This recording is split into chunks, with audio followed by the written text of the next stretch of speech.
प्रिय छात्रों, हमारा चैप्टर चल रहा है सलूशन। इस सलूशन के अंतर्गत कल हमने वाष्प दाब आपको समझाया था। अब जो आगे के टॉपिक हैं वो वाष्प दाब से संबंधित है। कल भी हमने बताया था कि वाष्प दाब को बहुत आपको ध्यान से पढ़ना है, क्योंकि जो विलेन का क्वथनांक है, हिमांक है, ये सारी चीजें वाष्प दाब पे निर्भर करती हैं। तो आपने वाष्प दाब पढ़ लिया होगा, समझ लिया होगा। इसके लिए हम चैप्टर को अब आगे बढ़ाते हैं। अगला टॉपिक है क्वथनांक का उन्नयन। छोटी क्लासेस में आपने क्वथनांक की परिभाषा पढ़ी होगी। वह निश्चित ताप जिस पर कोई द्रव उबलने लगता है क्वथनांक कहलाता है। तो ये परिभाषा आपने छोटे क्लास में पढ़ी होगी, लेकिन जैसे जैसे स्तर बढ़ता है तो इन चीज़ों में भी थोड़ा सा और आगे जाते हैं, सुधार आता है। अब यह क्वथनांक की परिभाषा वो कौन सा ताप है जिस पर द्रव उबलेगा और वो क्वथनांक कहलाएगा, कब उबलेगा, यहाँ आप ये भी सीखेंगे। तो यहाँ ये परिभाषा में थोड़ा सा बदलाव आया। किसी द्रव का क्वथनांक वह ताप है जिस पर उसका वाष्प दाब वायुमंडलीय दाब के बराबर हो जाता है। ये मान लीजिए वायुमंडलीय दाब है और ये उस द्रव का वाष्प दाब है। अब इसको गर्म जब हम करेंगे तो जब ये इसका वाष्प दाब बढ़कर यहाँ वायुमंडलीय दाब तक पहुंच जाएगा, जिस ताप पर ये पहुंच जाएगा उस ताप के लिए हम क्वथनांक कहेंगे। तो वह ताप जिस पर उसका वाष्प दाब वायुमंडलीय दाब के बराबर हो जाएगा क्वथनांक कहलाएगा।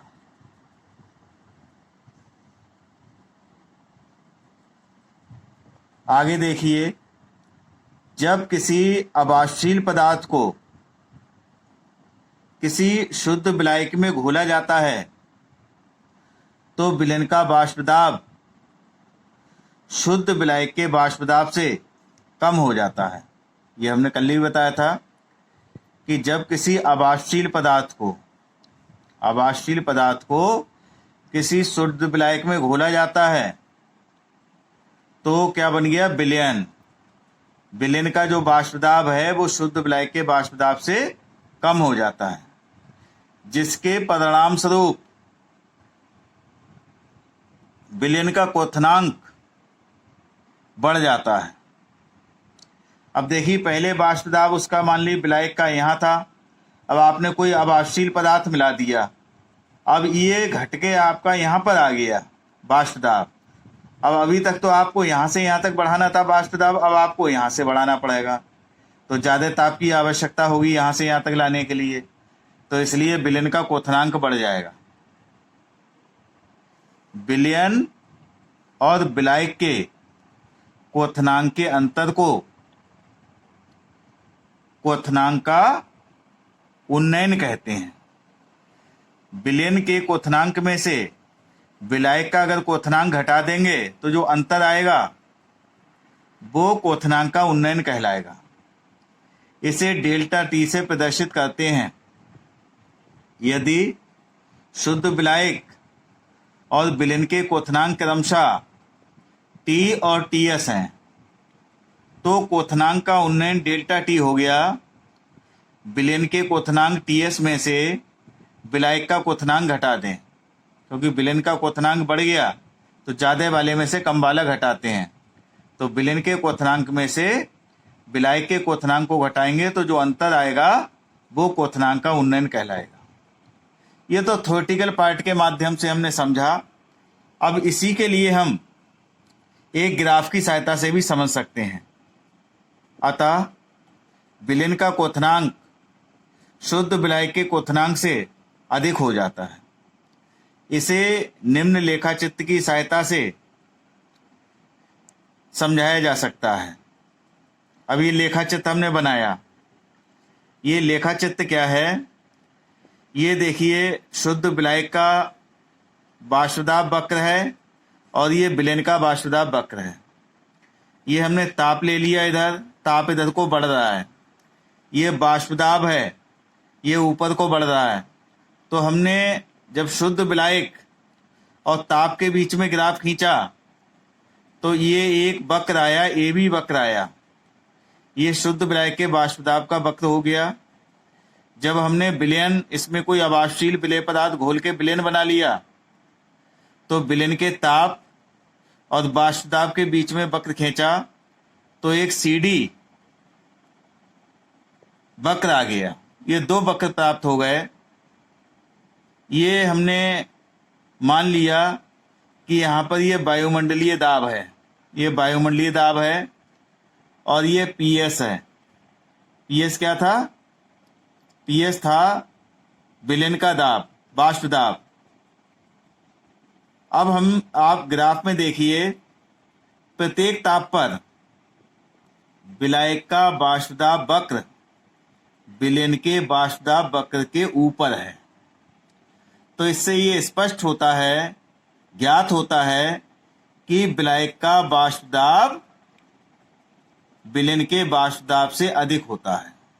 यही ऊपर हमने लिखा है कि जब किसी अवाष्पशील पदार्थ को किसी शुद्ध विलायक में मिलाकर जब हम विलयन बनाते हैं तो विलयन का वाष्पदाब विलायक के वाष्पदाब से कम हो जाता है। या ग्राफ द्वारा स्पष्ट हमें दिख रहा है कि विलायक का वाष्पदाब वक्र ऊपर है और विलयन का वाष्पदाब वक्र नीचे है। अर्थात इससे निष्कर्ष निकलता है कि प्रत्येक ताप पर विलायक का वाष्पदाब विलयन के वाष्पदाब से अधिक होता है। अब इसमें देखिए ग्राफ में ये ताप टी पर इस विलायक का वाष्पदाब वायुमंडलीय दाब के बराबर हो गया है। ताप टी पर ये वायुमंडलीय दाब है, ताप टी पर ये विलायक का वाष्पदाब वायुमंडलीय दाब के बराबर हो गया। तो क्वथनांक की परिभाषा से आपने पढ़ा था ऊपर कि किसी द्रव का क्वथनांक वह ताप है जिस पर उसका वाष्पदाब वायुमंडलीय दाब के बराबर हो जाता है। अर्थात ये ताप टी विलायक का क्वथनांक है। अब आगे देखिए, अब ताप टीएस पर विलयन का वाष्पदाब वायुमंडलीय दाब के बराबर हो गया। तो ताप टीएस विलयन का क्वथनांक हो गया। अब इस ग्राफ से ज्ञात हो रहा है कि टीएस बड़ा है टी से, टीएस का मान ज्यादा है, ताप इधर को जा रहा है तो बढ़ रहा है, तो टीएस का मान ज्यादा है, टी का मान कम है। टीएस क्या है? विलयन का क्वथनांक, टी है विलायक का क्वथनांक। तो टीएस बड़ा है टी से, यानी विलयन का क्वथनांक बढ़ गया। जब हमने किसी शुद्ध विलायक में कोई अवाष्पशील पदार्थ मिलाकर विलयन बनाते हैं तो विलयन का क्वथनांक शुद्ध विलायक के क्वथनांक से अधिक हो जाता है। इन दोनों का जो अंतर है वो डेल्टा टी कहलाता है, क्वथनांक का उन्नयन कहलाता है। इसी को हमने यहाँ लिखा भी है, शब्दों में लिखा है, ये सारा कुछ यही लिखा है जो समझाया है। यदि शुद्ध विलायक और विलयन के वाष्पदाब और ताप के बीच ग्राफ खींचा जाए तो क्रमशः ए बी और सी डी ग्राफ प्राप्त होते हैं। ए बी ग्राफ है आपका विलायक का और सी डी है विलयन का। ये दो ग्राफ प्राप्त हो गए, वक्र प्राप्त हो गए। इन दोनों वक्रों में से विलायक का वाष्पदाब वक्र विलयन के वाष्पदाब वक्र से ऊपर है, विलयन का वाष्पदाब वक्र ऊपर है, विलयन का नीचे है। इससे ज्ञात होता है कि विलायक का वाष्पदाब विलयन के वाष्पदाब से अधिक होता है। और ताप टी पर विलायक का वाष्पदाब वायुमंडलीय दाब के बराबर हो जाता है। अतः ताप टी इसका विलायक का क्वथनांक है। ताप टीएस पर विलयन का वाष्पदाब वायुमंडलीय दाब के बराबर हो गया तो टीएस विलयन का क्वथनांक है। यानी इससे ग्राफ से पता लग रहा है कि टीएस बड़ा है टी से, अर्थात विलयन का क्वथनांक विलायक के क्वथनांक से अधिक है। टीएस और टी का अंतर क्वथनांक के उन्नयन को प्रदर्शित करता है। पीछे आपने राउल्ट का नियम पढ़ा था, तो राउल्ट के प्रयोगों के आधार पर ज्ञात होता है क्वथनांक का उन्नयन डेल्टा टी समानुपाती होता है मोललता। मोललता भी आपने पीछे पढ़ी है।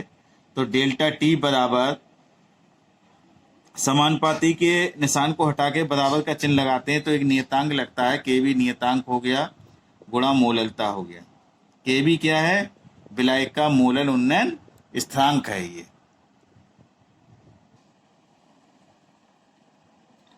अगला टॉपिक है इसमें आणविक उन्नयन स्थिरांक या मोलल उन्नयन स्थिरांक। इसको देखिए कैसे परिभाषित करेंगे। किसी विलायक के 100 ग्राम में किसी अवाष्यशील पदार्थ का 1 मोल घोलने पर क्वथनांक में जितना उन्नयन होता है उसे विलायक का आणविक उन्नयन स्थिरांक कहते हैं। इसे केबी द्वारा प्रदर्शित करते हैं। तो किसी विलायक के 100 ग्राम में किसी अवाष्यशील विलेय पदार्थ को घोलने पर 1 मोल घोलने पर क्वथनांक में जितना उन्नयन होता है उसे ही विलायक का आणविक उन्नयन स्थिरांक कहते हैं। इसका ये फार्मूला है स्मॉल एम बराबर 100 गुणा के बी गुणा स्मॉल डब्लू बटे डेल्टा टी गुणा कैपिटल डब्लू, जहाँ स्मॉल एम है विलेय का भार, स्मॉल डब्लू है विलेय की मात्रा, कैपिटल डब्लू विलायक की मात्रा, डेल्टा टी क्वथनांक का उन्नयन और के बी है आणविक उन्नयन स्थिरांक या मोलर उन्नयन स्थिरांक कहते हैं। इस फार्मूले की सहायता से संख्यात्मक क्वेश्चन बोर्ड में एग्जाम में आते हैं जिनको आपको करना है। इसी से परिभाषा से मिलती जुलती परिभाषा है मोलल उन्नयन स्थिरांक। वो मोलर थी, मोलर या आणविक, और यह है मोलल। उसे हम विलायक के 100 ग्राम के आधार पर उसकी कैलकुलेशन करते हैं और इसमें अंतर इतना है कि विलायक के 1000 ग्राम के आधार पर इसकी कैलकुलेशन की जाती है। इतना डिफरेंस है। किसी विलायक के 1000 ग्राम को किसी अवाष्यशील पदार्थ का 1 मोल घोलने पर विलयन के क्वथनांक में जितना उन्नयन होता है उसे विलायक का मोलल उन्नयन स्थिरांक कहते हैं। इसे केबी डैश से प्रदर्शित करते हैं। तो फिर इसको समझ लीजिए, यहाँ पर हमने जो विलायक लिया है उसके 100 ग्राम लिए हैं और उसमें अवाष्यशील पदार्थ का 1 मोल घोला है, तो क्वथनांक में जितना उन्नयन हो गया वो कहलाता है मोलर उन्नयन स्थिरांक। इसमें किसी विलायक के हमने 1000 ग्राम लिए हैं जिसमें किसी अवाष्यशील पदार्थ का हमने 1 मोल घोला है। तो केवल अंतर कायम है, ये जो है मोलर जो है वो 100 ग्राम विलायक पर कैलकुलेट किया गया है और मोलल जो है 1000 ग्राम पर। बस इतना डिफरेंस है। फार्मूला भी लगभग सेम जैसा है। स्मॉल एम बराबर, स्मॉल एम क्या था? विलेय का अणभार बराबर 100 की जगह 1000 आ गया गुणा के बी की जगह के बी डैश, क्योंकि मोलल उन्नयन स्थिरांक को के बी डैश द्वारा प्रदर्शित करते हैं, गुणा स्मॉल डब्लू विलेय की मात्रा थी बटे डेल्टा टी क्वथनांक का उन्नयन था गुणा कैपिटल डब्लू, ये विलायक की मात्रा है। अब इसी पर आधारित एक संख्यात्मक क्वेश्चन है। इन दोनों फार्मूलों पर आधारित बोर्ड में संख्यात्मक क्वेश्चन आते हैं। तो एक संख्यात्मक क्वेश्चन मैं बता रहा हूँ, इसी के आधार पर इस फार्मूले से भी ऐसे निकलते हैं और इस फार्मूले से भी ऐसे ही निकलते हैं। तो देखिए ये दिया है 25 ग्राम विलायक में, तो 25 ग्राम विलायक का यानी कैपिटल डब्लू विलायक की मात्रा को कहते हैं। ये हो गया 25 ग्राम, 25 ग्राम हो गया। विलायक में 1.17 ग्राम सुक्रोज घोलने पर ये स्मॉल डब्लू है, विलेय की मात्रा है 1.17 ग्राम विलेय की मात्रा है। घोलने पर, सुक्रोज घोलने पर विलायक के क्वथनांक में 0.071 डिग्री सेल्सियस की वृद्धि हुई तो वृद्धि को कहते हैं हम डेल्टा टी, बराबर हो गई 0.071 डिग्री सेल्सियस। वृद्धि हुई विलायक का आणविक उन्नयन स्थान ज्ञात कीजिए। तो इसके लिए हमें आवश्यकता है सुक्रोज का अणुभार निकालना होगा। सुक्रोज का अणुभार देखिए हो गया, सुक्रोज का फार्मूला होता है C12 H22 और O11 का अणुभार निकालना होगा।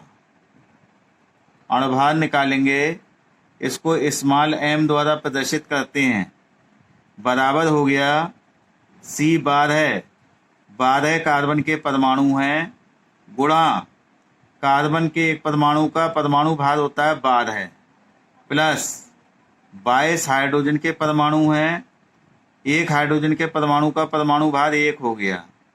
11 ऑक्सीजन के परमाणु हैं, 11 एक का होता है 16, बराबर हो गया 12 और 12 की गुणा करेंगे 144 प्लस 22 प्लस 16 की और 11 की गुणा करेंगे 11 छंग 66 हो गया, 6 हासिल बचा, 11 एकम 11 और 11 और 6 हो गया 17, बराबर हो गया 6 2 8 8 4 12 12 हो गया और ये हो गया 7 और 1 8 8 2 10 10 4 14 हो गया और 2 हो गए और 1 3 342 हो गया इसका अणुभार।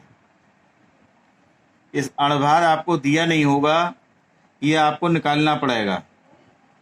तो आपको जो शुरू के कुछ तत्व हैं उनके परमाणु भार आपको आने चाहिए, क्योंकि अपेक्षा की जाती है कि कार्बन, हाइड्रोजन, ऑक्सीजन, नाइट्रोजन ऐसे तत्वों के परमाणु भार आपको आते होंगे। क्योंकि जब परमाणु भार नहीं आएंगे, आपको ज्ञात नहीं होंगे, तो इसका अणुभार आप नहीं निकाल पाएंगे और क्वेश्चन आपका नहीं निकलेगा। अब इसका देखिए, आणविक उन्नयन स्थान पूछा है, तो आणविक उन्नयन स्थान का फार्मूला लगाएंगे, m बराबर 100 गुणा KB गुणा स्मॉल w बटे डेल्टा टी गुणा कैपिटल W। m दे दिया, स्मॉल m का मान है 342, 342 रख देंगे, बराबर 100 गुणा KB का मान आपको निकालना है, गुणा स्मॉल w का मान, स्मॉल w का मान 1.17 ग्राम बटे डेल्टा टी का मान है 0.071 गुणा कैपिटल W का मान है 25। त्रिय गुणा कर लेंगे, इसके लिए त्रिय गुणा करेंगे तो आ गया 100 गुणा KB गुणा 1.17 बराबर हो गया 342। इसकी गुणा इनसे हो जाएगी, गुणा 0.071 गुणा 25 हो गया। KB बराबर हो गया, KB बराबर 342 गुणा 0.071 गुणा 25 बटे 100 गुणा 1.17। ऊपर वालों की ऊपर वालों से गुणा कर लेंगे, नीचे वालों की नीचे वालों से गुणा कर लेंगे। कुछ कट जाता है तो काट पीट के जैसे भी गुणा आप अपने हिसाब से कर लेंगे। इसका मान आता है, ये आंसर मैंने लिख रखा है, इसका आंसर आता है 5.188। यह इसको और थोड़ा सा अगर यहाँ पर इस अंक को ख़त्म करना चाहें तो यहाँ पर 5 या 5 से ज़्यादा होता है तो यहीं 1 बढ़ा देते हैं, तो ये हो गया 5.19। इसका आंसर आ गया। तो जिस प्रकार से हमने ये सवाल निकाला है आणविक उन्नयन स्थान का, उसी प्रकार से मोलल उन्नयन स्थान का सवाल इस फार्मूले से हो जाएगा। केवल यहाँ पर 100 की जगह क्या आ जाएगा, 1000 आ जाएगा। तो इस प्रकार के संख्यात्मक क्वेश्चन हम आपके लिए होमवर्क में देंगे। वो आपके लिए होमवर्क के क्वेश्चन अपने कॉपी पे करना है और नोट्स भी आपको तैयार